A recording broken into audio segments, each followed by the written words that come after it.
George's Marvellous Medicine by Roald Dahl. Read by June Whitfield. A warning to listeners: do not try to make George's Marvellous Medicine yourselves at home. It could be dangerous.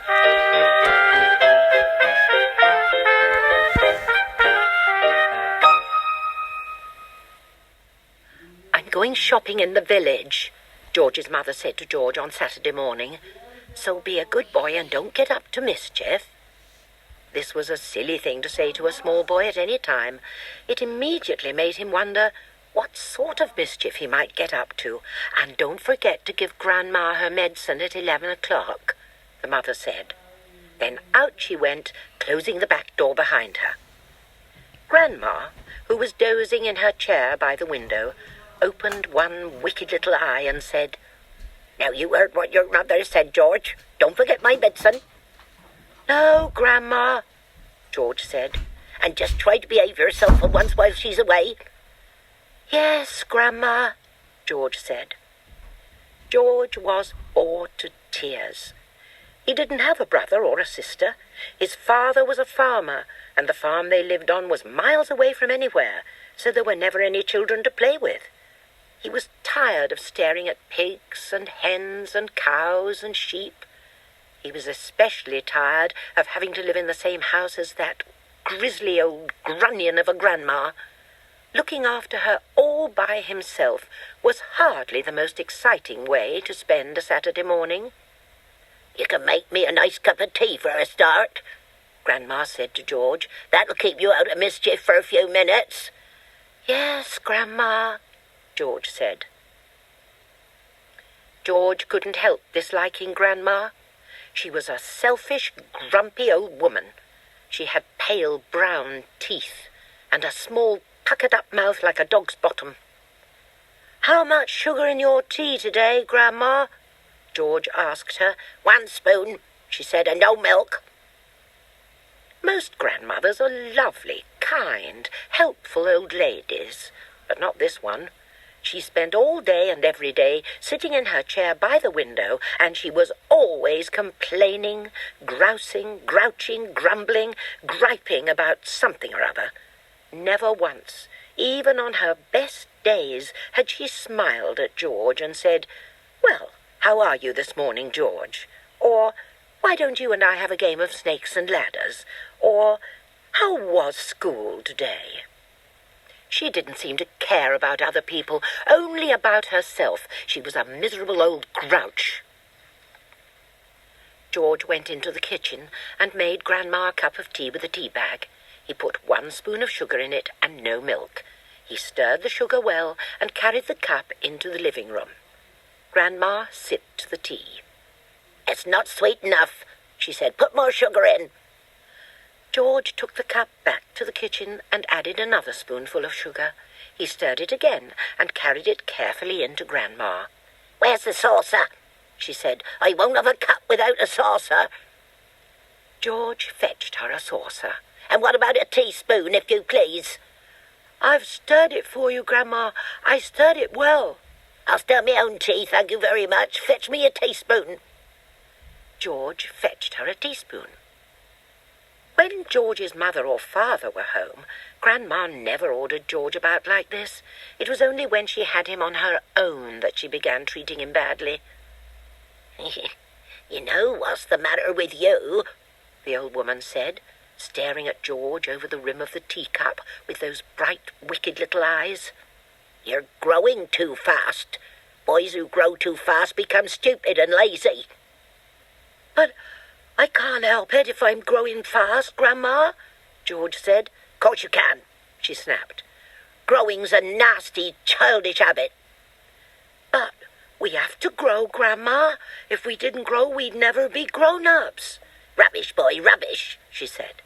"Look at me. Am I growing? Certainly not." "But you did once, Grandma." "Only very little," the old woman answered. "I gave up growing when I was extremely small, along with all the other nasty childish habits like laziness and disobedience and greed and sloppiness and untidiness and stupidity. You You haven't given up any of these things, have you?" "I'm still only a little boy, Grandma." "You're 8 years old," she snorted. "That's old enough to know better. If you don't stop growing soon, it'll be too late."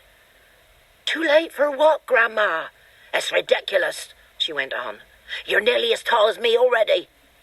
George took a good look at Grandma. She certainly was a very tiny person.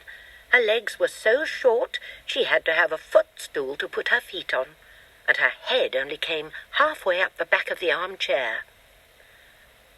"Daddy says it's fine for a man to be tall," George said. "Don't listen to your daddy," Grandma said. "Listen to me." "But how do I stop myself growing?" George asked her. "Eat less chocolate," Grandma said. "Does chocolate make you grow?" "It makes you grow the wrong way," she snapped. "Up instead of down." Grandma sipped some tea, but never took her eyes from the little boy who stood before her.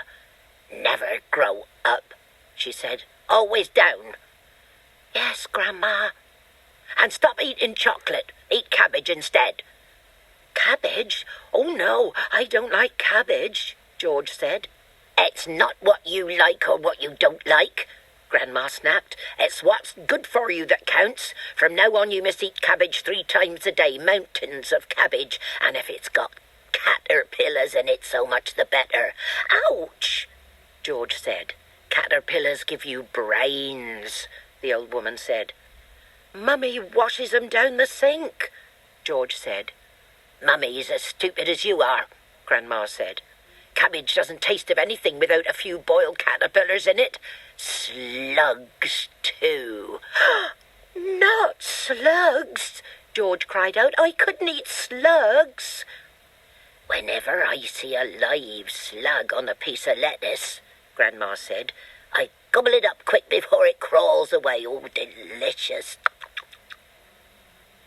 She squeezed her lips together tight so that her mouth became a tiny wrinkled hole. "Delicious," she said again. "Worms and slugs and beetly bugs. You don't know what's good for you." "You're joking, Grandma." "I never joke," she said. "Beetles are perhaps best of all. They go crunch." "Grandma, that's beastly." The old hag grinned, showing those pale brown teeth. "Sometimes, if you're lucky," she said, "you get a beetle inside the stem of a stick of celery. That's what I like." "Grandma, how could you?" "You find all sorts of nice things in sticks of raw celery," the old woman went on. "Sometimes it's earwigs." "I don't want to hear about it," cried George. "A big fat earwig is very tasty," Grandma said, licking her lips. "But you've got to be very quick, my dear. When you put one of those in your mouth, it has a pair of sharp nippers on its back end, and if it grabs your tongue with those, it never lets go. So you've got to bite the earwig first, chop chop, before it bites you." George started edging towards the door. He wanted to get as far away as possible from this filthy old woman. "You're trying to get away from me, aren't you?" she said, pointing a finger straight at George's face. "You're trying to get away from Grandma." Little George stood by the door, staring at the old hag in the chair. She stared back at him. Could it be, George wondered, that she was a witch? He'd always thought witches were only in fairy tales, but now he was not so sure. "Come closer to me, little boy," she said, beckoning to him with a horny finger. "Come closer to me and I will tell you secrets." George didn't move. Grandma didn't move either. "I know a great many secrets," she said. And suddenly she smiled. It was a thin, icy smile, the kind a snake might make just before it bites you. "Come over here to Grandma, and she'll whisper secrets to you." George took a step backwards, edging closer to the door. "You mustn't be frightened of your old Grandma," she said, smiling that icy smile. George took another step backwards. "Some of us," she said.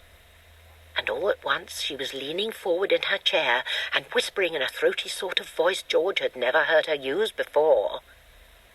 "Some of us," she said, "have magic powers that can twist the creatures of this earth into wondrous shapes." A tingle of electricity flashed down the length of George's spine. He began to feel frightened. "Some of us," the old woman went on, "have fire on our tongues and sparks in our bellies and wizardry on the tips of our fingers. Some of us know secrets that would make your hair stand straight up on end and your eyes pop out of their sockets." George wanted to run away, but his feet seemed stuck to the floor. "We know how to make your nails drop off and teeth grow out of your fingers instead." George began to tremble. It was her face that frightened him most of all. The frosty smile, the brilliant, unblinking eyes. "We know how to have you wake up in the morning with a long tail coming out from behind you." "Grandma!" George cried. "Stop!" "We know secrets, my dear, about dark places where dark things live and squirm and slither all over each other." George made a dive for the door. "It doesn't matter how far you run," he heard her saying. "You won't ever get away." George ran into the kitchen, slamming the door behind him. George sat himself down at the table in the kitchen. He was shaking a little. Oh, how he hated Grandma. He really hated that horrid old witchy woman. And all of a sudden, he had a tremendous urge to do something about her. Something whopping, something absolutely terrific, a real shocker, a sort of explosion. He wanted to blow away the witchy smell that hung about her in the next room. He may have been only 8 years old, but he was a brave little boy. He was ready to take this old woman on. I'm not going to be frightened by her," he said softly to himself. But he was frightened, and that's why he wanted suddenly to explode her away. Well, not quite away, but he did want to shake the old woman up a bit. Very well, then. What should it be? This whopping, terrific, exploding shocker for Grandma. He would have liked to put a firework banger under her chair, but he didn't have one. He would have liked to put a long green snake down the back of her dress, but he didn't have a long green snake. He would have liked to put 6 big black rats in the room with her and lock the door, but he didn't have 6 big black rats. As George sat there, pondering this interesting problem, his eye fell upon the bottle of Grandma's brown medicine, standing on the sideboard. Rotten stuff it seemed to be. 4 times a day a large spoonful of it was shovelled into her mouth, and it didn't do her the slightest bit of good. She was always just as horrid after she'd had it as she'd been before. The whole point of medicine, surely, was to make a person better. If it didn't do that, then it was quite useless. "So-ho," thought George suddenly. "Aha-ho-hum! I know exactly what I'll do. I shall make her a new medicine, one that's so strong and so fierce and so fantastic it will either kill her completely or blow off the top of her head. I'll make her a magic medicine, a medicine no doctor in the world has ever made before." George looked at the kitchen clock. It said 10:05. There was nearly an hour left before Grandma's next dose was due at 11. "Here we go, then," cried George, jumping up from the table. "A magic medicine it shall be. So, give me a bug and a jumping flea, give me 2 snails and lizards 3, and a slimy squiggler from the sea, and the poisonous sting of a bumblebee, and the juice from the fruit of the jujube tree, and the powdered bone of a wombat's knee, and 100 other things as well, each with a rather nasty smell. I'll stir them up, I'll boil them long, a mixture tough, a mixture strong, and then hey-ho and down it goes. A nice big spoonful, hold your nose. Just gulp it down and have no fear. How do you like it, Granny dear? Will she go pop? Will she explode? Will she go flying down the road? Will she go puff in a puff of smoke, start fizzing like a can of Coke? Who knows? Not I. Let's wait and see. I'm glad it's neither you nor me. Oh, Grandma, if you only knew what I have got in store for you. George took an enormous saucepan out of the cupboard and placed it on the kitchen table. "George!" came the shrill voice from the next room. "What are you doing?" "Nothing, Grandma," he called out. "You needn't think I can't hear you just 'cause you closed the door. You're rattling the saucepans." "I'm just tidying the kitchen, Grandma." Then there was silence. George had absolutely no doubts whatsoever about how he was going to make his famous medicine. He wasn't going to fool about, wondering whether to put in a little bit of this or a little bit of that. Quite simply, he was going to put in everything he could find.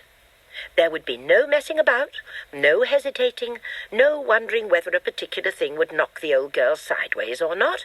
The rule would be this: whatever he saw, if it was runny or powdery or gooey, in it went. Nobody had ever made a medicine like that before. If it didn't actually cure Grandma, then it would anyway cause some exciting results. It would be worth watching. George decided to work his way round the various rooms one at a time and see what they had to offer. He would go first to the bathroom. There are always lots of funny things in a bathroom. So upstairs he went, carrying the enormous two-handled saucepan before him. In the bathroom, he gazed longingly at the famous and dreaded medicine cupboard, but he didn't go near it. It was the only thing in the entire house he was forbidden to touch. He had made solemn promises to his parents about this, and he wasn't going to break them. There were things in there, they'd told him, that could actually kill a person, and although he was out to give Grandma a pretty fiery mouthful, he didn't really want a dead body on his hands.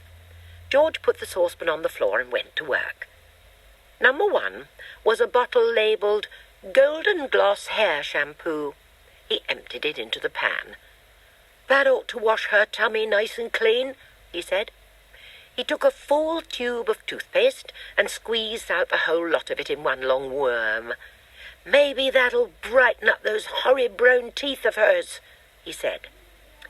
There was an aerosol can of super foam shaving soap belonging to his father. George loved playing with aerosols. He pressed the button and kept his finger on it until there was nothing left.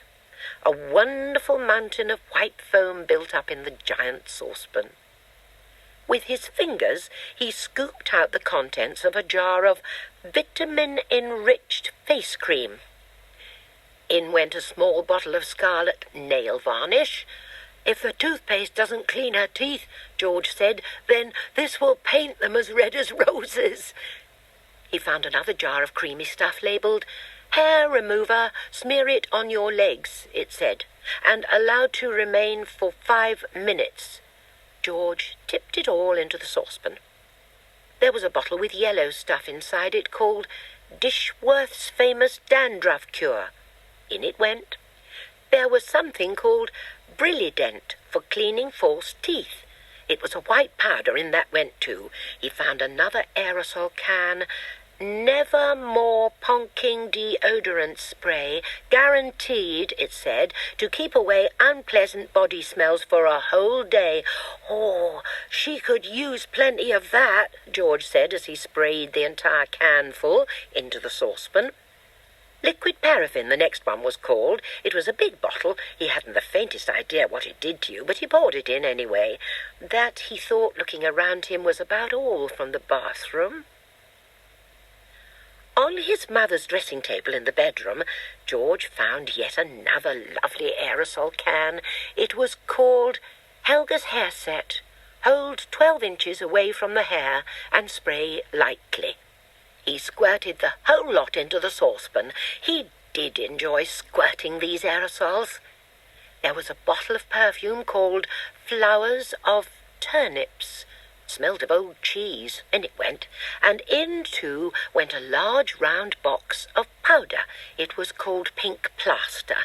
There was a powder puff on top, and he threw that in as well for luck. He found a couple of lipsticks. He pulled the greasy red things out of their little cases and added them to the mixture. The bedroom had nothing more to offer, so George carried the enormous saucepan downstairs again and trotted into the laundry room, where the shelves were full of all kinds of household items. The first one he took down was a large box of super white for automatic washing machines. Dirt, it said, will disappear like magic. George didn't know whether Grandma was automatic or not, but she was certainly a dirty old woman. "So she better have it all," he said, tipping in the whole boxful. Then there was a big tin of Waxwell floor polish. It removes filth and foul messes from your floor and leaves everything shiny bright, it said. George scooped the orange-coloured waxy stuff out of the tin and plonked it into the pan. There was a round cardboard carton labelled "Flea powder for dogs. Keep well away from the dog's food," it said, because this powder, if eaten, will make the dog explode. "Oh, good," said George, pouring it all into the saucepan. He found a box of canary seed on the shelf. "Perhaps it'll make the old bird sing," he said, and in it went.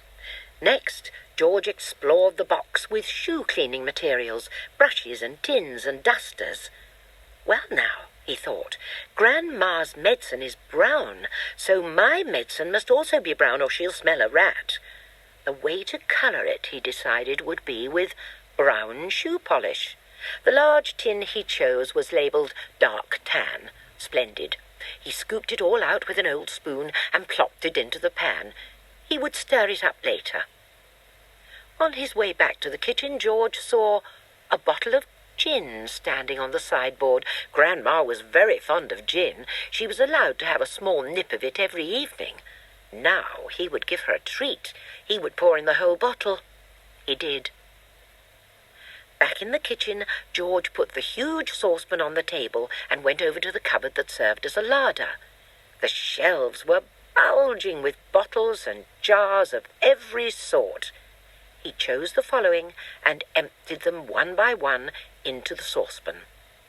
A tin of curry powder, a tin of mustard powder, a bottle of extra hot chili sauce, a tin of black peppercorns, a bottle of horseradish sauce. "There," he said aloud, "that should do it." "George!" came the screechy voice from the next room. "Who are you talking to in there? What are you up to?" Nothing, Grandma. Absolutely nothing," he called back. "Is it time for my medicine yet?" "No, Grandma, not for about half an hour." "Well, just see you don't forget it." "I won't, Grandma," George answered. "I promise I won't." At this point, George suddenly had an extra good wheeze. Although the medicine cupboard in the house was forbidden ground, what about the medicines his father kept on the shelf in the shed next to the hen house? The animal medicines. What about those? Nobody had ever told him he mustn't touch them. "Let's face it," George said to himself, "hairspray and shaving cream and shoe polish are all very well, and they will no doubt cause some splendid explosions inside the old geezer, but what the magic mixture now needs is a touch of the real stuff, real pills and real tonics to give it punch and muscle." George picked up the heavy 3/4 full saucepan and carried it out of the back door. He crossed the farmyard and headed straight for the shed alongside the hen house. He knew his father wouldn't be there. He was out haymaking in one of the meadows. George entered the dusty old shed and put the saucepan on the bench. Then he looked up at the medicine shelf. There were 5 big bottles there. 2 were full of pills, 2 were full of runny stuff, and 1 was full of powder. "I'll use them all," George said. "Grandma needs them. Oh, boy, does she need them." The The first bottle he took down contained an orange-coloured powder. The label said, "For chickens with fowl pest, hen gripe, sore beaks, gammy legs, cockeritis, egg trouble, broodiness, or loss of feathers, mix 1 spoonful only with each bucket of feed." "Well," George said aloud to himself as he tipped in the whole bottleful, "the old bird won't be losing any feathers after she's had a dose of this." The next bottle he took down had about 500 gigantic purple pills in it. "For horses with hoarse throats," it said on the label. "The hoarse-throated horse should suck 1 pill twice a day." "Grandma may not have a hoarse throat," George said, "but she's certainly got a sharp tongue. Maybe they'll cure that instead."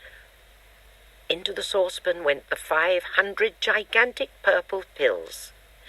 Then there was a bottle of thick yellowish liquid. "For cows, bulls and bullocks," the label said, "will cure cow pox, cow mange, crumpled horns, bad breath in bulls, earache, toothache, headache, hoofache, tail-ache, and sore udders." "That grumpy old cow in the living room has every one of those rotten illnesses," George said. "She'll need it all." With a slop and a gurgle, the yellow liquid splashed into the now nearly full saucepan. The next bottle contained a brilliant red liquid. "Sheep dip," it said on the label. "For sheep with sheep rot and for getting rid of ticks and fleas, mix 1 spoonful in 1 gallon of water and slosh it over the sheep.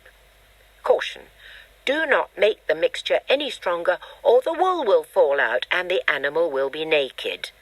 "By gum," said George, "how I'd love to walk in and slosh it all over old Grandma and watch the ticks and fleas go jumping off her. Oh, but I can't. I mustn't. So she'll have to drink it instead." He poured the bright red medicine into the saucepan. The last bottle on the shelf was full of pale green pills. "Pig pills," the label announced. "For pigs with pork prickles, tender trotters, bristle blight and swine sickness, give 1 pill per day. In severe cases 2 pills may be given, but more than that will make the pig rock and roll." "Just the stuff," said George, "for that miserable old pig back there in the house. She'll need a very big dose." He tipped all the green pills, hundreds and hundreds of them, into the saucepan. There was an old stick lying on the bench that had been used for stirring paint. George picked it up and started to stir his marvellous concoction. The mixture was as thick as cream, and as he stirred and stirred, many wonderful colours rose up from the depths and blended together, pinks, blues, greens, yellows and browns. George went on stirring until it was all well mixed. But even so, there were still hundreds of pills lying on the bottom that hadn't melted. And there was his mother's splendid powder puff floating on the surface. "I shall have to boil it all up," George said. "1 good quick boil on the stove is all it needs." And with that he staggered back towards the house with the enormous heavy saucepan. On the way, he passed the garage, so he went in to see if he could find any other interesting things. He added the following: 1/2 a pint of engine oil to keep Grandma's engine going smoothly, some antifreeze to keep her radiator from freezing up in winter, a handful of grease to grease her creaking joints, then back to the kitchen. In the kitchen, George put the saucepan on the stove and turned up the gas flame underneath it as high as it would go. "George!" came the awful voice from the next room. "It's time for my medicine!" "Not yet, Grandma," George called back. "There's still 20 minutes before 11 o'clock. "What mischief are you up to in there now?" Granny screeched. "I hear noises." George thought it best not to answer this one. He found a long wooden spoon in a kitchen drawer and began stirring hard. The stuff in the pot got hotter and hotter. Soon the marvellous mixture began to froth and foam. A rich blue smoke, the colour of peacocks, rose from the surface of the liquid, and a fiery, fearsome smell filled the kitchen. It made George choke and splatter. It was a smell unlike any he had smelled before. It was a brutal and bewitching smell, spicy and staggering, fierce and frenzied, full of wizardry and magic. Whenever he got a whiff of it up his nose, firecrackers went off in his skull, and electric prickles ran along the backs of his legs. It was wonderful to stand there, stirring this amazing mixture, and to watch it smoking blue and bubbling and frothing and foaming as though it were alive.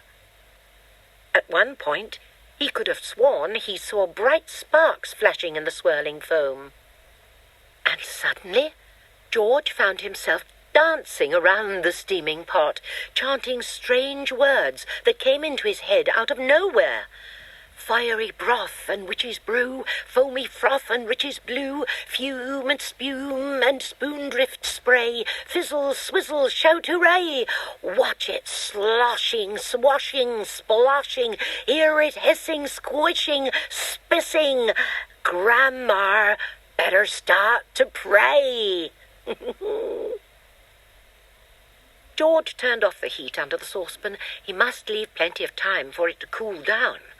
When all the steam and froth had gone away, he peered into the giant pan to see what colour the great medicine now was. It was a deep and brilliant blue.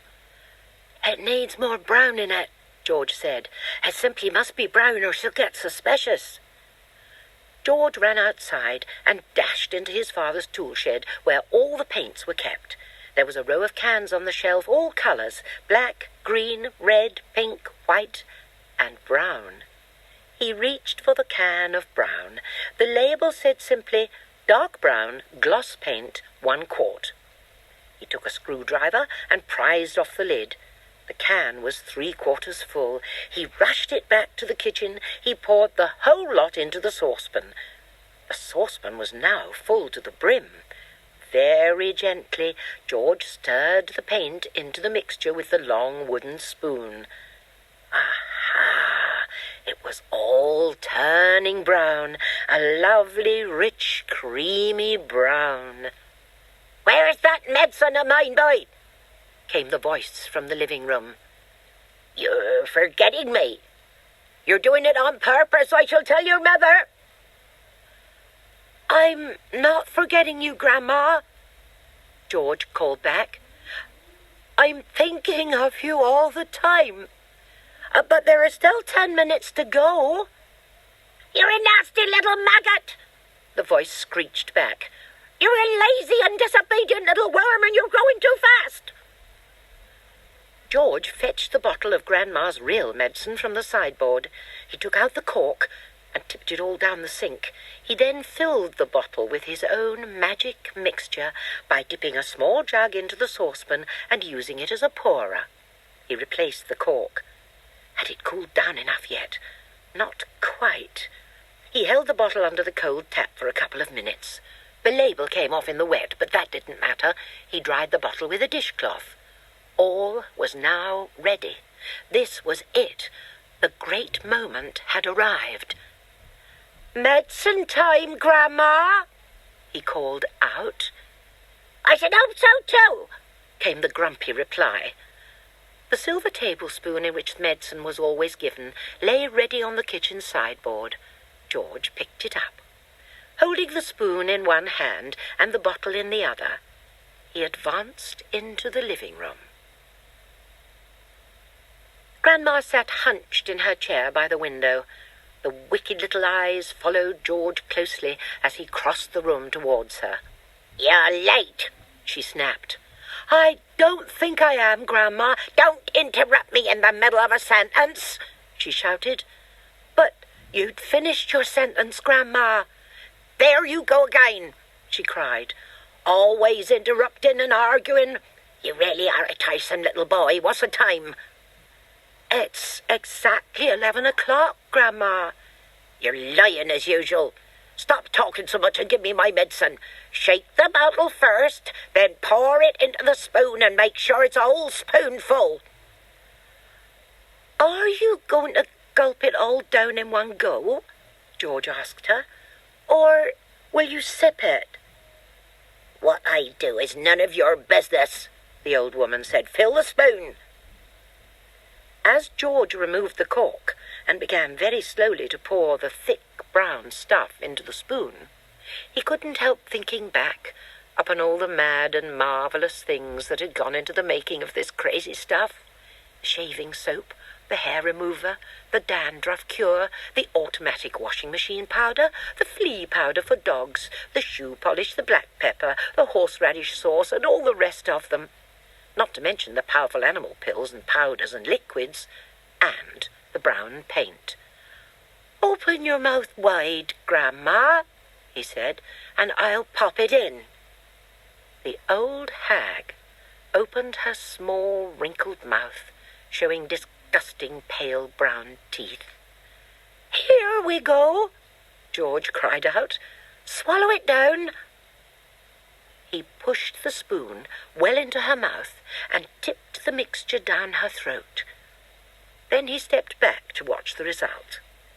It was worth watching. Grandma yelled, "Hurry!" and her whole body shot up, whoosh, into the air. It was exactly as though someone had pushed an electric wire through the underneath of her chair and switched on the current. Up she went like a jack-in-the-box. And she didn't come down. She stayed there, suspended in mid-air, about 2 feet up. Still in a sitting position, but rigid now, frozen, quivering, the eyes bulging, the hair standing straight up on end. "Is something wrong, Grandma?" George asked her politely. "Are you all right?" Suspended up there in space, the old girl was beyond speaking. The shock that George's marvellous mixture had given her must have been tremendous. You'd have thought she'd swallowed a red-hot poker, the way she took off from that chair. Then down she came again with a plop, back into her seat. "Call the fire brigade!" she shouted suddenly. "My stomach's on fire!" "It's just the medicine, Grandma," George said. "It's good, strong stuff." "Fire!" the old woman yelled. "Fire in the basement! Get a bucket! Man the hoses! Do something! Quick!" "Cool it, Grandma," George said. But he got a bit of a shock when he saw the smoke coming out of her mouth and out of her nostrils. Clouds of black smoke were coming out of her nose and blowing round the room. "By golly, you really are on fire," George said. "Of course I'm on fire," she yelled. "I'll be burned to a crisp. I'll be fried to a frizzle. I'll be boiled like a beetroot." George ran into the kitchen and came back with a jug of water. "Open your mouth, Grandma," he cried. He could hardly see her for the smoke, but he managed to pour half a jugful down her throat. A sizzling sound, the kind you get if you hold a hot frying pan under a cold tap, came up from deep down in Grandma's stomach. The old hag bucked and shied and snorted. She gasped and gurgled. Spouts of water came shooting out of her, and the smoke cleared away. "The fire's out," George announced proudly. "You'll be all right now, Grandma." "All right!" she yelled. "Who's all right? There's Jackie jumpers in my tummy. There's squigglers in my belly. There's baggers in my bottom." She began bouncing up and down in the chair. Quite obviously she was not very comfortable. "You'll find it's doing you a lot of good, that medicine, Grandma," George said. "Good!" she screamed. "Doing me good, it's killing me!" Then she began to bulge. She was swelling. She was puffing up all over. Someone was pumping her up. That's how it looked. Was she going to explode? Her face was turning from purple to green. But wait, she had a puncture somewhere. George could hear the hiss of escaping air. She stopped swelling. She was going down. She was slowly getting thinner again, shrinking back and back slowly to her shrivelly old self. "How's things, Grandma?" George said. No answer. Then a funny thing happened. Grandma's body gave a sudden sharp twist and a sudden sharp jerk, and she flipped herself clear out of the chair and landed neatly on her 2 feet on the carpet. "That's terrific, Grandma," George cried. "You haven't stood up like that for years. Look at you. You're standing up all on your own, and you're not even using a stick." Grandma didn't even hear him. The frozen, pop-eyed look was back with her again now. She was miles away in another world. Marvellous medicine, George told himself. He found it fascinating to stand there watching what it was doing to the old hag. What next, he wondered. He soon found out. Suddenly, she began to grow. It was quite slow at first, just a very gradual inching upwards. Up, up, up, inch by inch, getting taller and taller. About an inch every few seconds, and in the beginning George didn't notice it. But when she had passed the 5'6" mark and was going on up towards being 6 feet tall, George gave a jump and shouted, "Hey, Grandma, you're growing. You're going up. Hang on, Grandma, you better stop now or you'll be hitting the ceiling." But Grandma didn't stop. It was a truly fantastic sight, this ancient, scrawny old woman getting taller and taller, longer and longer, thinner and thinner, as though she were a piece of elastic being pulled upwards by invisible hands. When the top of her head actually touched the ceiling, George thought she was bound to stop, but she didn't. There was a sort of scrunching noise, and bits of plaster and cement came raining down. "Hadn't you better stop now, Grandma?" George said. "Daddy's just had this whole room repainted." But there was no stopping her now. Soon her head and shoulders had completely disappeared through the ceiling, and she was still going. George dashed upstairs to his own bedroom, and there she was, coming up through the floor like a mushroom. "Whoopee!" she shouted, finding her voice at last. "Hallelujah! Here I come!" "Steady on, Grandma," George said. "With a hey noddy now and an up we go," she shouted.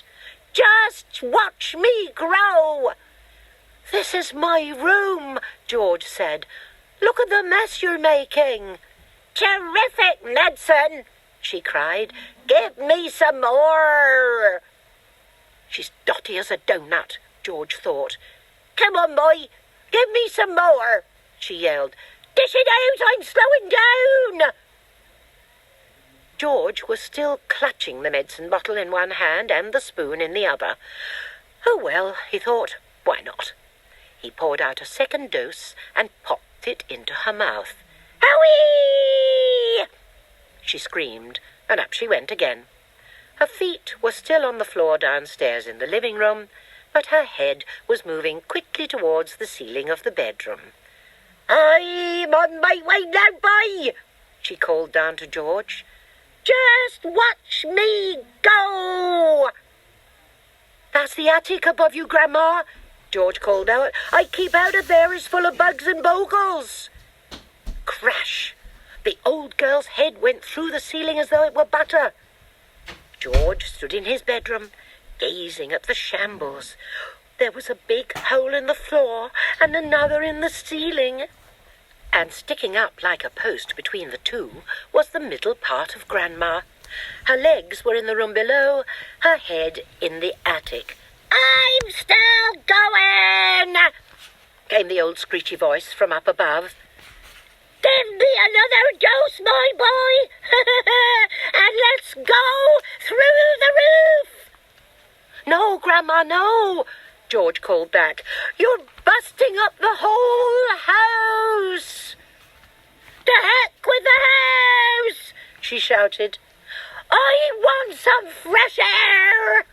I haven't been outside for 20 years.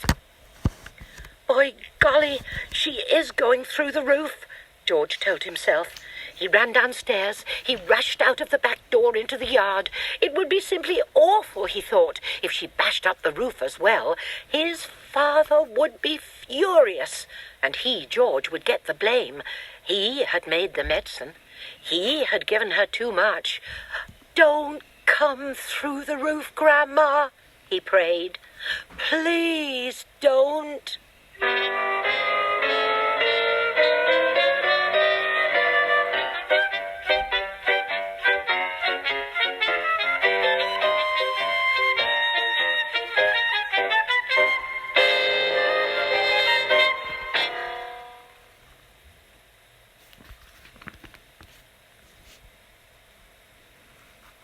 End of side 1. Side 2.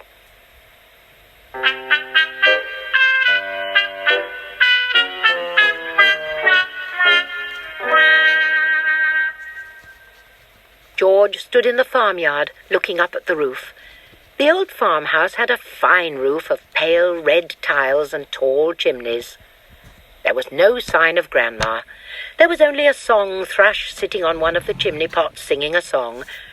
Oh, the old Wurzels got stuck in the attic, George thought. Thank goodness for that.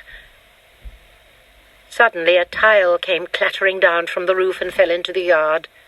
The song thrush took off fast and flew away. Then another tile came down. Then half a dozen more. And then, very slowly, like some weird monster rising up from the deep, Grandma's head came through the roof. Then her scrawny neck and the tops of her shoulders. How am I doing, boy? She shouted. How's that for a bash-up?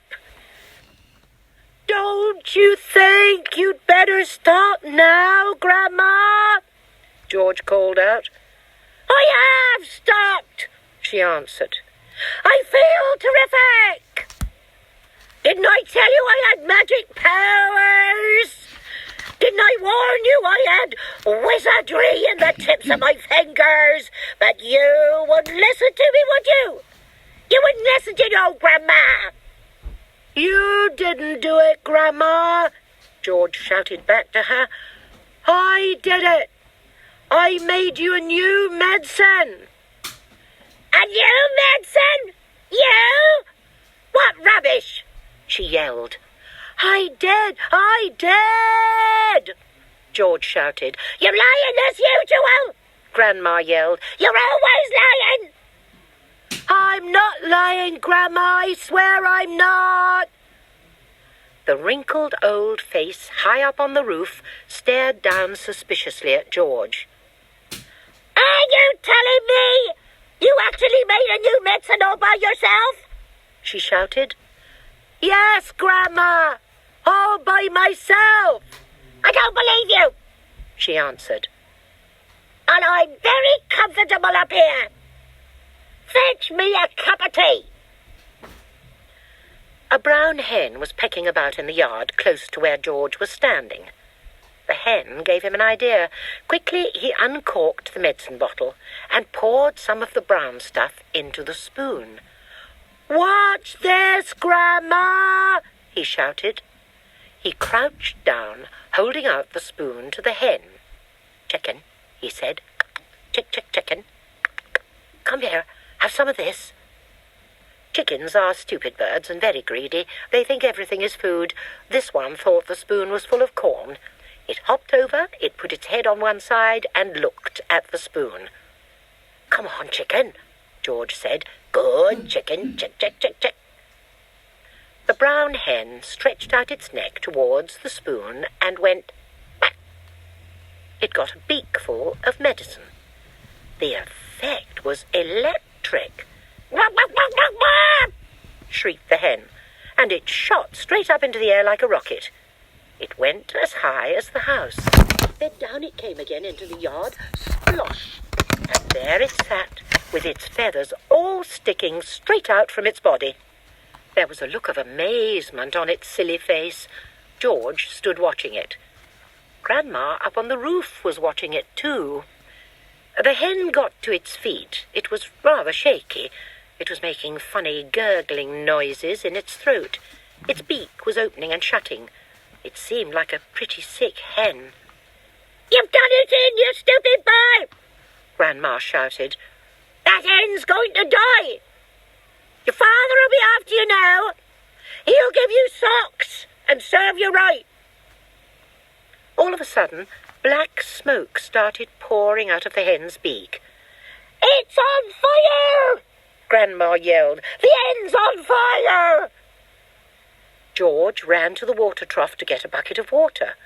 "That hen'll be roasted and ready for eating any moment!" Grandma shouted.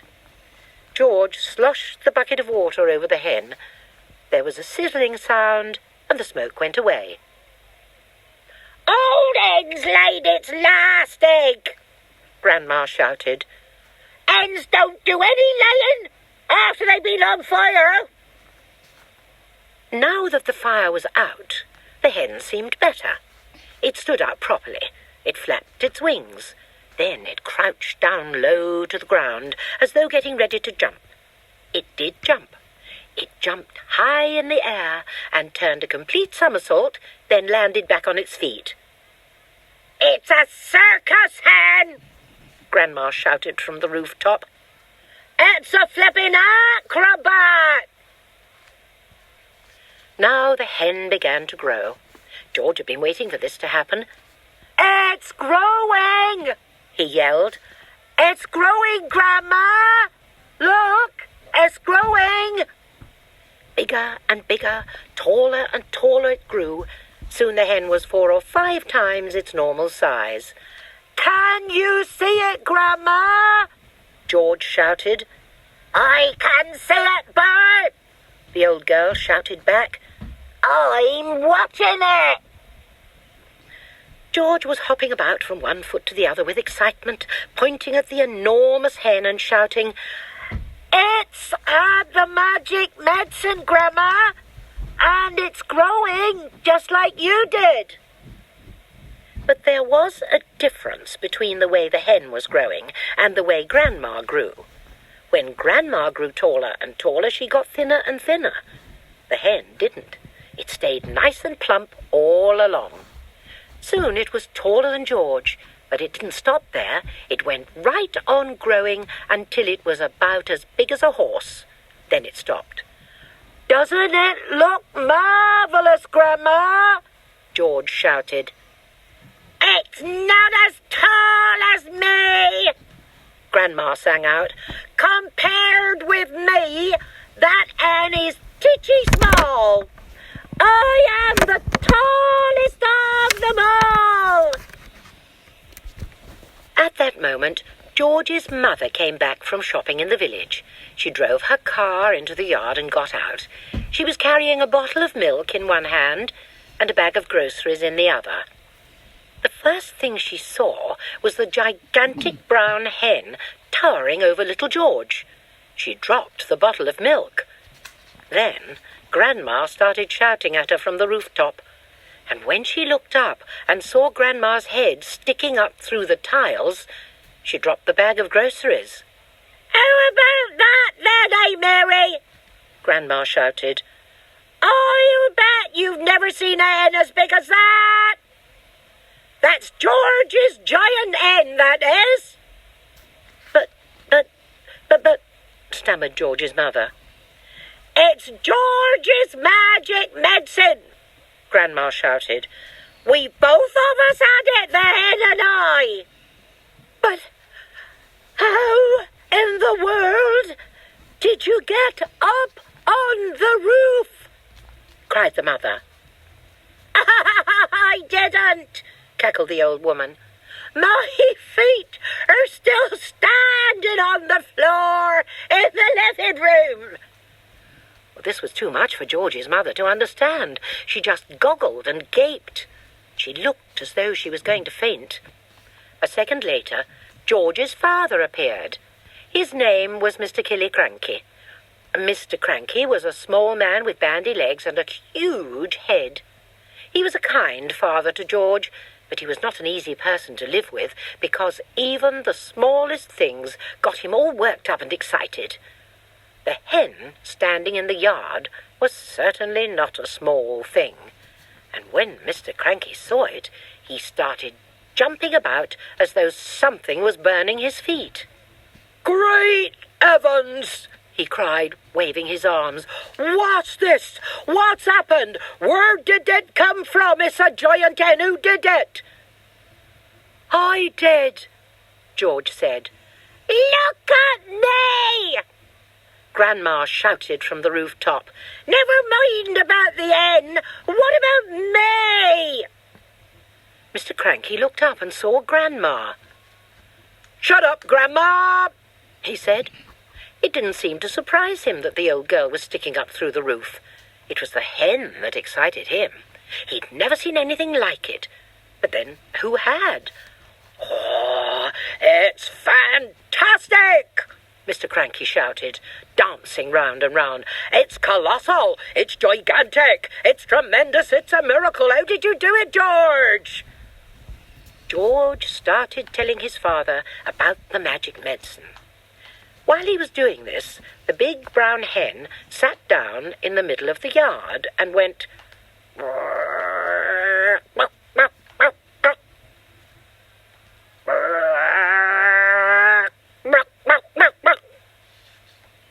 Everyone stared at it.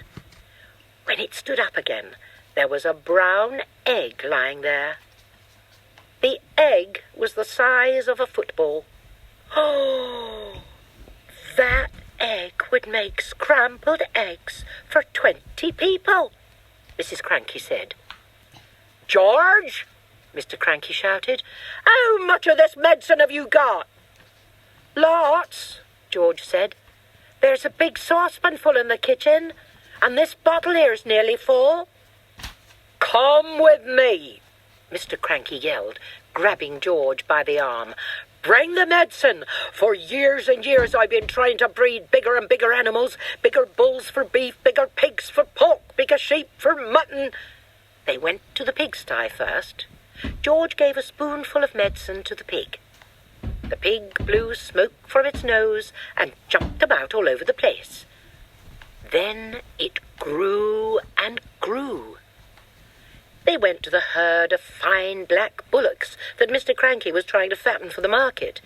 George gave each of them some medicine. Then the sheep. He gave some to his grey pony, Jack Frost, and finally, just for fun, he gave some to Alma, the nanny goat. And they all grew and grew and grew.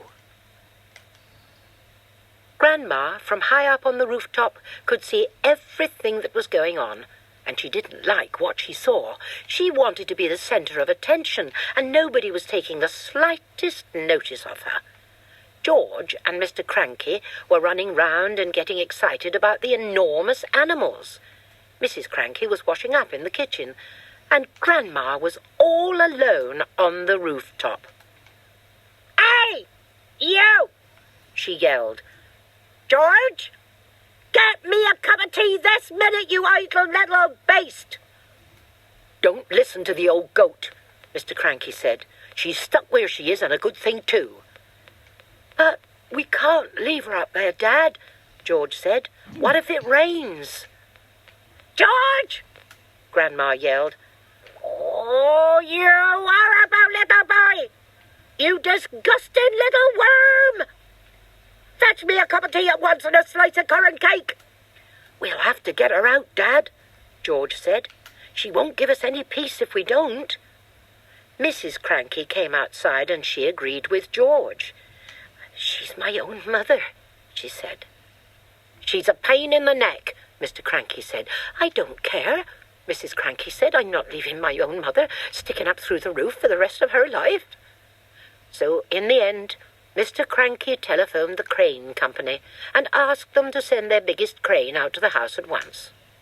The crane arrived 1 hour later. It was on wheels, and there were 2 men inside it. the crane men climbed up onto the roof and put ropes under Grandma's arms. Then she was lifted right up through the roof. In a way, the medicine had done Grandma good. It had not made her any less grumpy or bad-tempered, but it seemed to have cured all her aches and pains, and she was suddenly as frisky as a ferret. As soon as the crane had lowered her to the ground, she ran over to George's huge pony, Jack Frost, and jumped onto his back.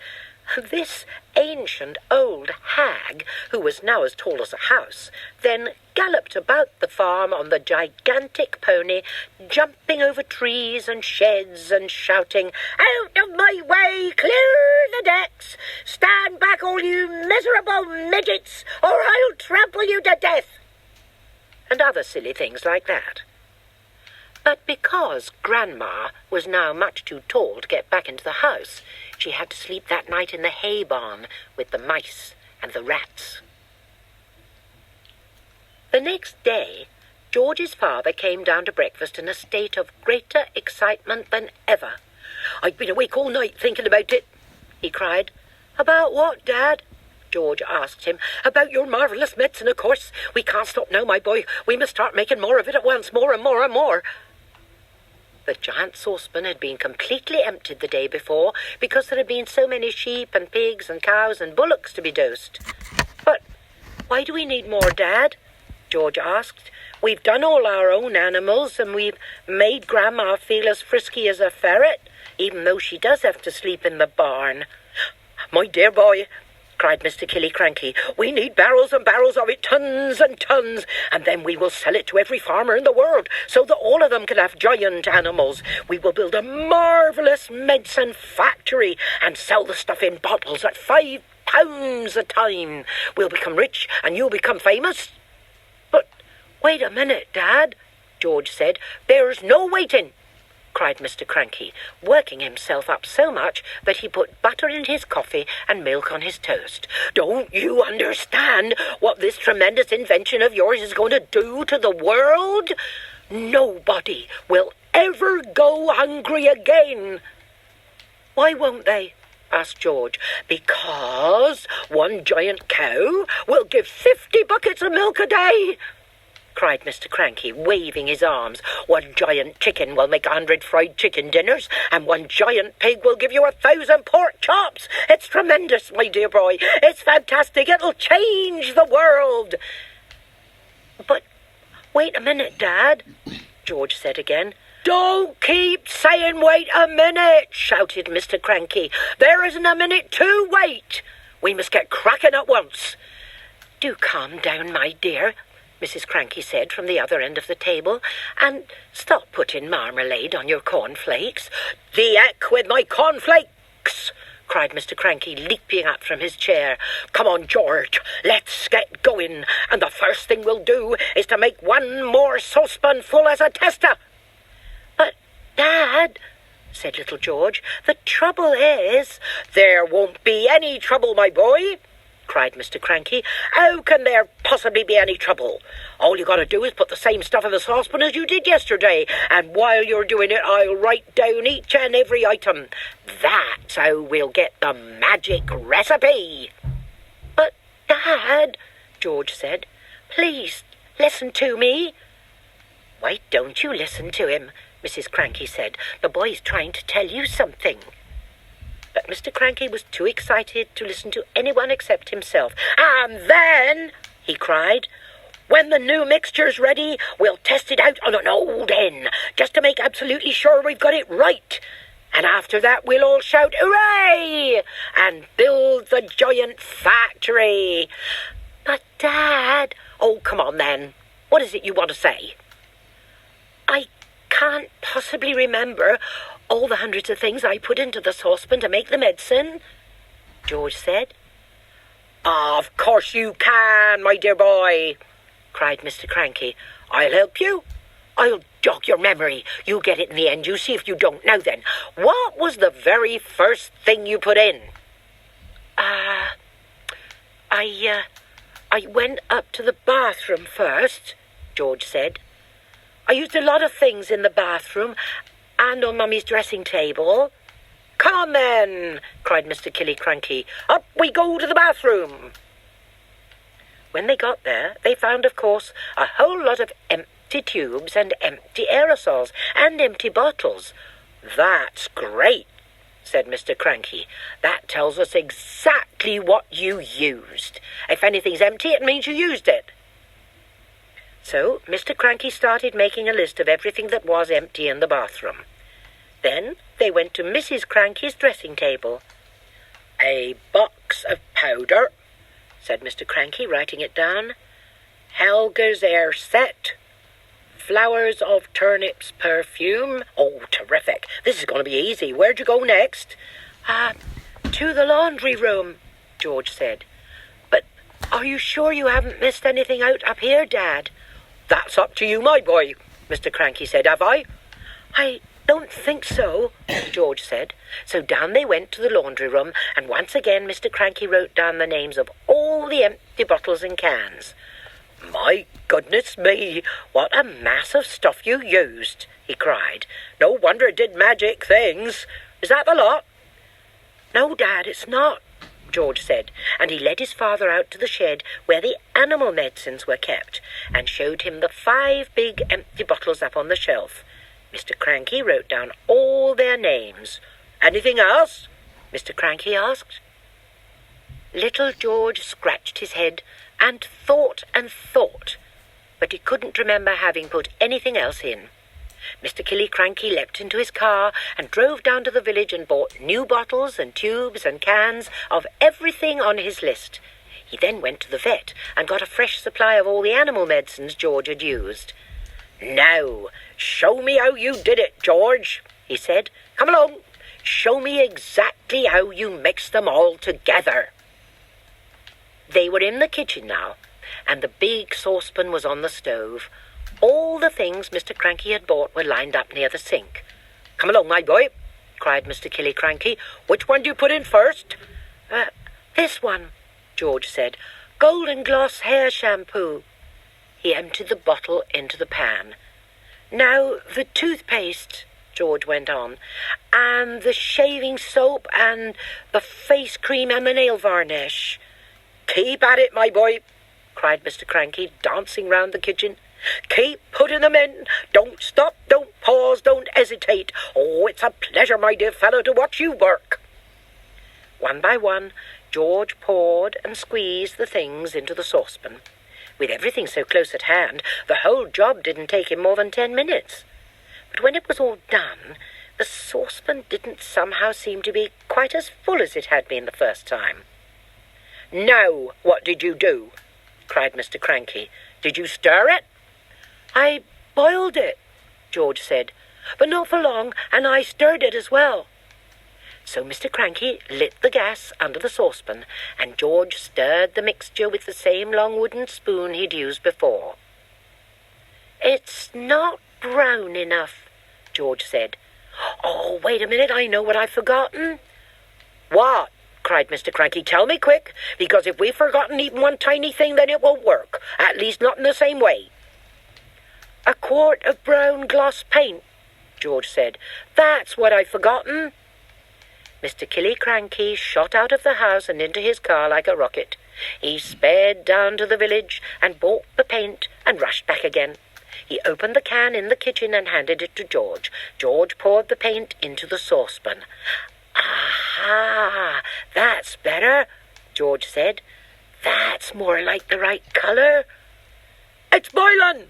Cried Mr. Cranky. It's boiling and bubbling, George. Is it ready yet?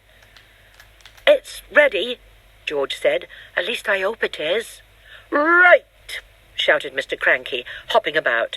Let's test it. Let's give some to a chicken.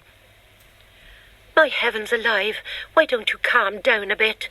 Mrs. Cranky said, coming into the kitchen. Calm down?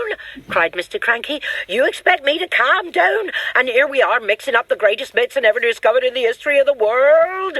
Oh, come along, George. Dip a cupful out the saucepan and get a spoon, and we'll give some to a chicken just to make absolutely certain we got the correct mixture. Outside in the yard, There were several chickens that hadn't had any of George's marvellous medicine number 1. They were pecking about in the dirt in that silly way chickens do. George crouched down, holding out a spoonful of marvellous medicine number 2. "Come on, chicken," he said. "Good chicken. Check, check, check." A white chicken with black specks on its feathers looked up at George. It walked over to the spoon and went quack. The effect that medicine number 2 had on this chicken was not quite the same as the effect produced by medicine number 1, but it was very interesting. "Whoosh!" shrieked the chicken, and it shot 6 feet up in the air and came down again. Then sparks came flying out of its beak, bright yellow sparks of fire, as though someone was sharpening a knife on a grindstone inside its tummy.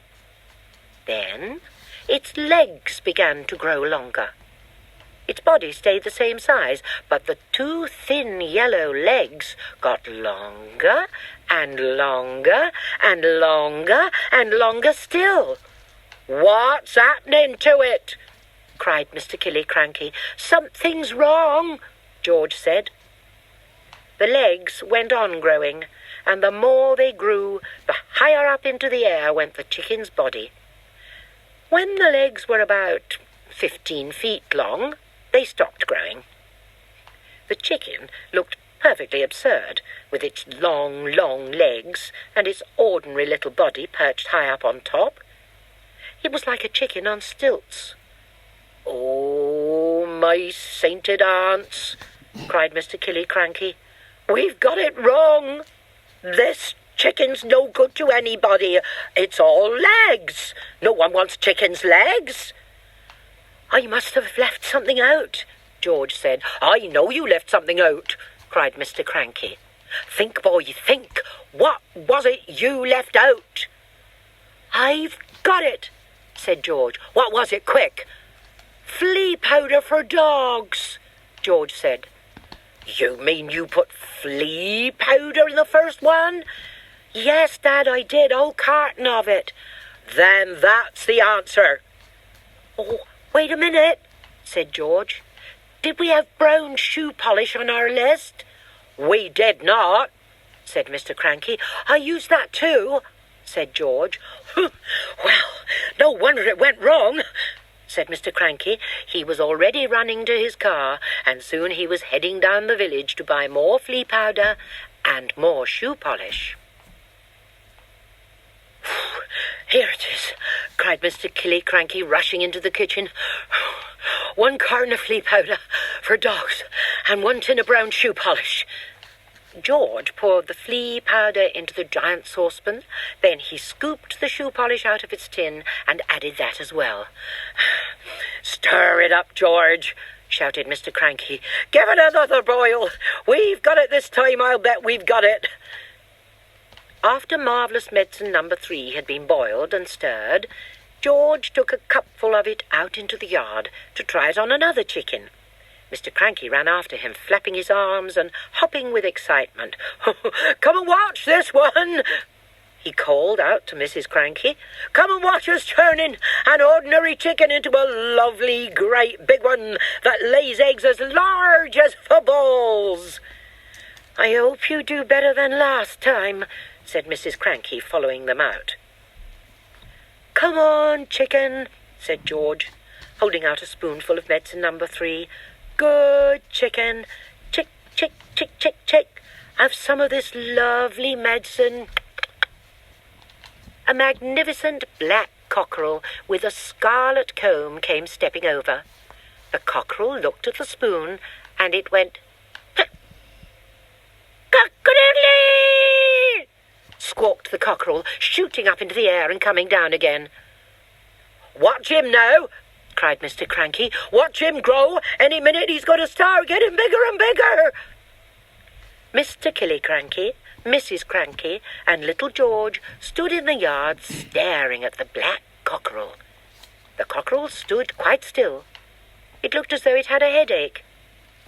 "What's happening to its neck?" Mrs. Cranky said. "It's getting longer," George said. "I'll say it's getting longer," Mrs. Cranky said. Mr. Cranky, for once, said nothing. "Last time it was the legs," Mrs. Cranky said. "Now it's the neck. Who wants a chicken with a long neck? You can't eat a chicken's neck." It was an extraordinary sight. The cockerel's body hadn't grown at all, but the neck was now about 6 feet long. "All right, George," Mr. Cranky said. "What else have you forgotten?" "I don't know," George said. "Oh, yes, you do," Mr. Cranky said. "Come along, boy, think. There's probably just one vital thing missing, and you've got to remember it." "I put in some engine oil from the garage," George said. "Did you have that on your list?" "Eureka!" cried Mr. Cranky. "That's the answer. How much you put in?" "Half a pint," George said. Mr. Cranky ran to the garage and found another half pint of oil. "And some antifreeze," George called after him. "I sloshed in a bit of antifreeze." Back in the kitchen once again, George, with Mr. Cranky watching him anxiously, tipped half a pint of engine oil and some antifreeze into the giant saucepan. "Boil it up again," cried Mr. Cranky. "Boil it and stir it." George boiled it and stirred it. "You'll never get it right," said Mrs. Cranky. "Don't forget, you don't just have to have the same things, but you've got to have exactly the same amounts of those things. And how can you possibly do that?"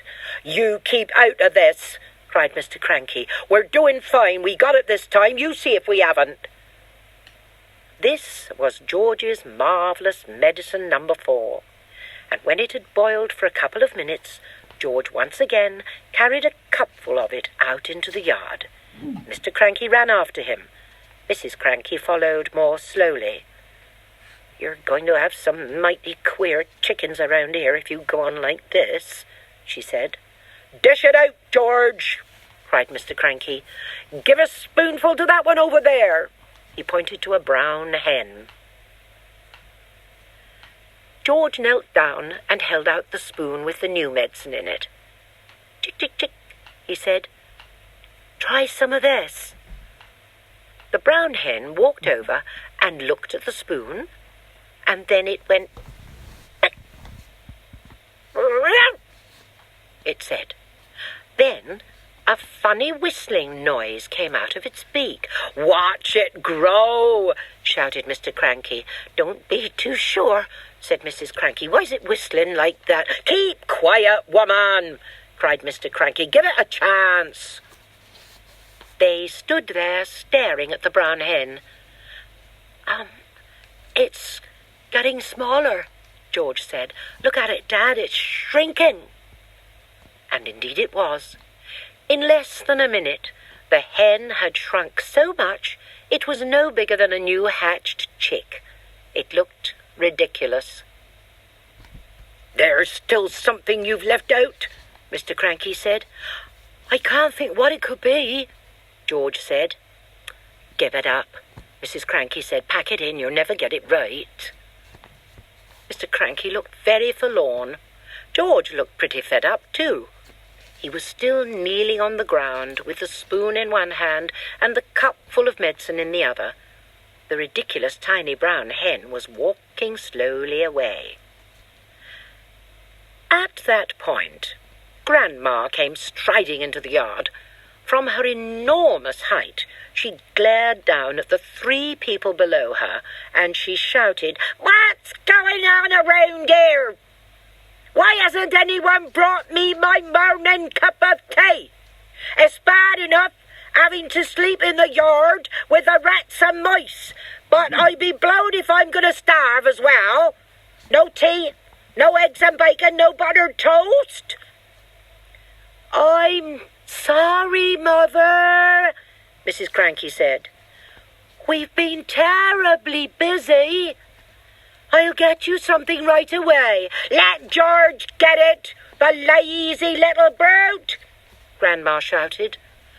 Just then, the old woman spotted the cup in George's hand. She bent down and peered into it. She saw that it was full of brown liquid. It looked very much like tea. "Ha ha!" she cried. "Ha ha! So, that's your little game, is it? You look after yourself all right, don't you? You make quite sure you've got a nice cup of morning tea, but you didn't think to bring one to your poor old grandma. I always knew you were a selfish pig." "No, Grandma," George said. "Don't lie to me, boy," the enormous old hag shouted. "Pass it up here this minute." "No," cried Mrs. Cranky. "No, Mother, don't. That's not for you." "Now you're against me too," shouted Grandma. "My own daughter, trying to stop me having my breakfast, trying to starve me out." Mr. Cranky looked up at the horrid old woman, and he smiled sweetly. "Of course it's for you, Grandma," he said. "You take it and drink it while it's nice and hot." "Don't think I won't," Grandma said, bending down from her great height and reaching out a huge horny hand for the cup. "Hand it over, George." "No, no, Grandma," George cried out, pulling the cup away. "You mustn't. You're not to have it." "Give it to me, boy!" yelled Grandma. "Don't!" cried Mrs. Cranky. "That's George's. Marvellous. Everything's George's round here," shouted Grandma. "George is this, George is that. I'm fed up with it." She snatched the cup out of little George's hand and carried it high up out of reach. "Drink it up, Grandma," Mr. Cranky said, grinning hugely. "Lovely tea." "No!"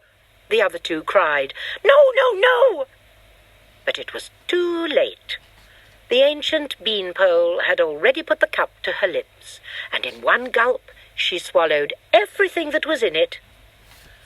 "Mother," wailed Mrs. Cranky, "you've just drunk 50 doses of George's marvellous medicine, number 4, and look what one tiny spoonful did to that little old brown hen."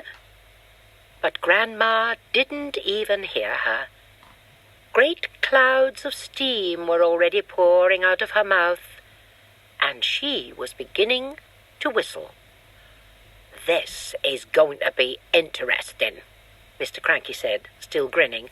"Oh, no, now you've done it," cried Mrs. Cranky, glaring at her husband. "You've cooked the old girl's goose." "I didn't do anything," Mr. Cranky said. "Oh, yes, you did. You told her to drink it." A tremendous hissing sound was coming from above their heads. Steam was shooting out of Grandma's mouth and nose and ears, and whistling as it came.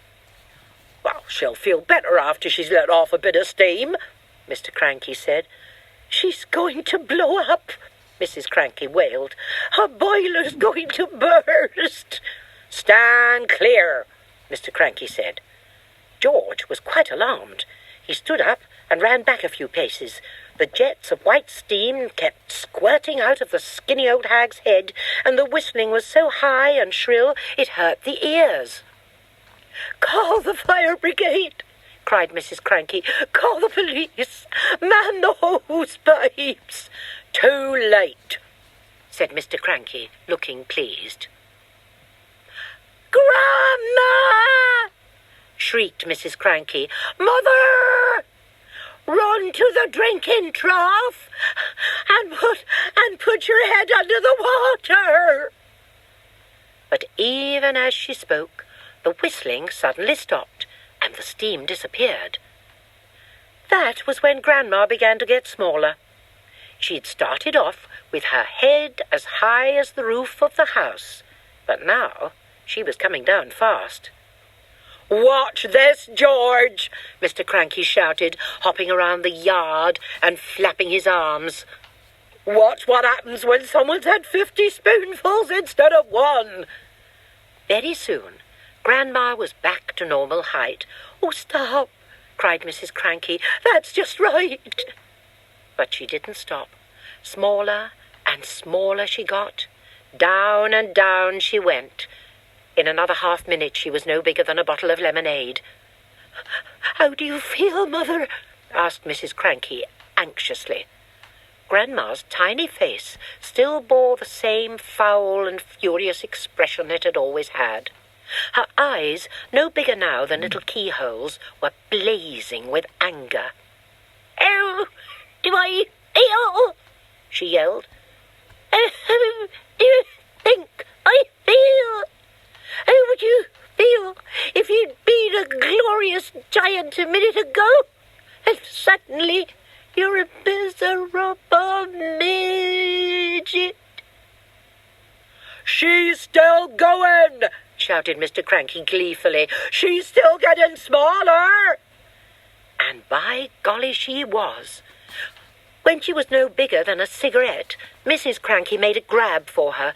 She held her in her hands and she cried, "How do I stop her getting smaller still?" "You can't," said Mr. Cranky. "She's had 50 times the right amount." "I must stop her," Mrs. Cranky wailed. "I can hardly see her as it is."